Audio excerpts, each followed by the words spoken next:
Okay, the tactical perspective, the fourth perspective. This is where the rubber meets the road when it comes to playing the game of golf. The tactical perspective begins the how axis. In the puzzle, if you have a look at the blending puzzle, it occupies the bottom right position of the puzzle and begins the how axis leading back up to perspective number one, which is where we began the whole process. The whole process begins with the overall strategy of developing our games again to the point that they can be seen and felt to be mechanically sound, physically athletic, and tactical processes for playing the game. When we get into the tactical perspective, what we're really talking about here is our brain. The functions that we have going on in our brain have to do with emotional processes, have to do with mental processes, have to do with our belief system, confidence, and the use of our imagination in terms of truly seeing ourselves play better golf and ultimately believing that we're emerging into better players. So the tactical perspective is hugely important in terms of understanding how to take law number one, in fact, take what we've got and make it work to the best of our ability once we're on the golf course. So having a look at perspective number four means that we have crossed the bridge. In other words, we're no longer thinking about our golf swings and our putting strokes and the mechanical processes and the physical processes involved.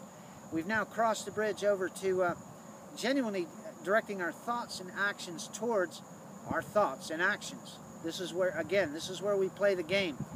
Understanding how to take what we've got and make it work to the best of our ability genuinely requires that we understand that emotional processes are reflexive in nature. In other words, we're going to feel them. There's no way to avoid feeling the sting of a missed three-footer.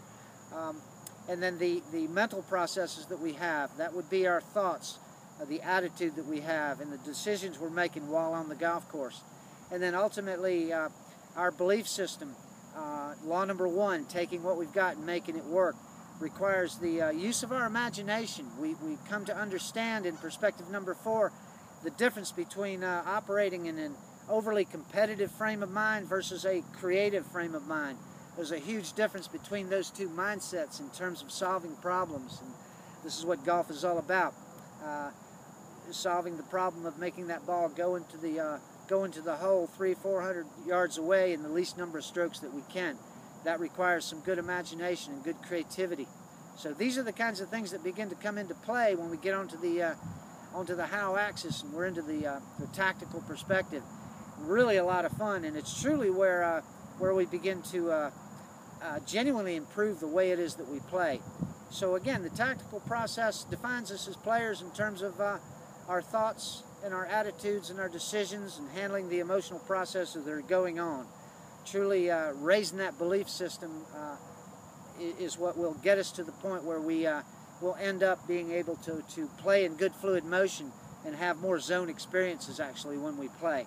So the tactical perspective is a very interesting perspective to begin to direct our thoughts and actions toward in terms of achieving that overall strategy of developing our golf games in such a way that we're more mechanically sound, physically athletic, and again, tactically fluid. Okay, so have a look at perspective number four, and again, enjoy the whole overall process, the R3 approach, and everything, the concepts that we're conveying here. Alrighty, let's keep having fun with the R3 approach and keep doing good work.